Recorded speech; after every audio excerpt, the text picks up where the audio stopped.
Major ಆಗಿದೆ Hebbagodi electronic city division ನಮ್ಮ east ಝೋನಲ್ಲಿ Hebbagodi, Yelahanka town, new town, Mico layout, Padmanagara, Bagalur ಮತ್ತು ಬಾನಸವಾಡಿ ಇದು ಎಲ್ಲ ಸೇರಿ ಟೋಟಲ್ 13.71 crores ಡ್ರಗ್ಸ್ ಸೀಸ್ ಆಗಿದೆ.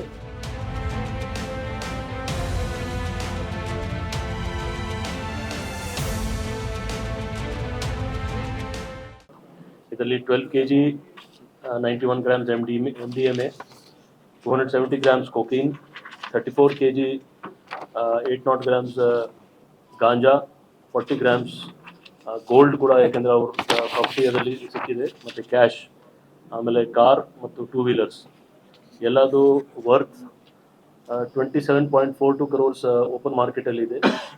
ಇದರಲ್ಲಿ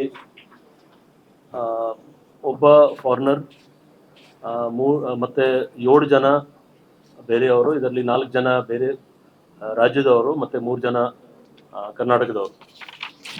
ಈ ಕೇಸಲ್ಲಿ ವಿಶೇಷ ಅಂದರೆ ನಮ್ಮ ಎಲೆಕ್ಟ್ರಾನಿಕ್ ಸಿಟಿ ಡಿವಿಷನ್ ಅವರು 5 ಕಡೆ ರೇಡ್ ಮಾಡಿ 5 ಬೇರೆ ಬೇರೆ ಮನೆಯಲ್ಲಿ ಬೇರೆ ಬೇರೆ ಅಮೌಂಟ್ದು ಡ್ರಗ್ಸ್ ಸಿಕ್ಕಿದೆ. ಇದು ಭಾಳ ಒಂದು ಗಂಭೀರ ವಿಷಯ ಇದೆ, ಯಾಕೆಂದರೆ ಅವರು ಬಾಡಿಗೆ ತಗೊಂಡು ಅಲ್ಲಿಂದ ಬೇರೆ ಬೇರೆ ರೀತಿಯಿಂದ ಸಪ್ಲೈ ಮಾಡ್ತಾಯಿದ್ರು.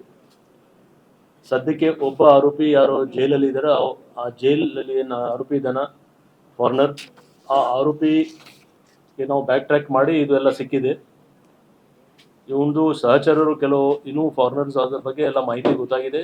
FRR ಮುಖಾಂತರ ನಮಗೆ ಗೊತ್ತಾಯಿತು, ಒಬ್ಬ ಜನ ಆಲ್ರೆಡಿ ದೇಶ ಬಿಟ್ಟು ಹೋಗಿದ್ದಾರೆ. ಅವರು ಇನ್ನೂ 5-6 ಜನದ್ದು ನಮಗೆ ಡೀಟೇಲ್ಸ್ ಗೊತ್ತಾಗಿದೆ, ಮತ್ತು ಪಾಸ್ಪೋರ್ಟ್ ಇದೆ.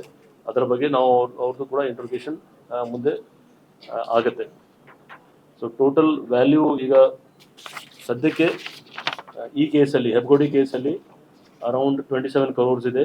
ಮಿಕ್ಕಿದ್ದು ಎಲ್ಲ ಕೇಸಸಲ್ಲಿ ಯಲಹಂಕ ನ್ಯೂ ಟೌನಲ್ಲಿ 21 lakhs, ಮೈಕೋ ಲೇಔಟಲ್ಲಿ 6.60 lakhs, Padmanagara 7 lakhs, Bagalur 4 lakhs ಮತ್ತು ಬಾನಸವಾಡಿ 3.2 lakhs. ಇದು ನಮ್ಮ ಎಲ್ಲ ಈಸ್ಟ್ ಝೋನ್ದು ಎಲ್ಲ DCPs, electronic city DCP, north East DCP ಮತ್ತು ಈಸ್ಟ್ DCP ಎಲ್ಲರೂ ಒಳ್ಳೆ ಕೆಲಸ ಮಾಡಿ ಇದು ಮಾಡಿದ್ದಾರೆ.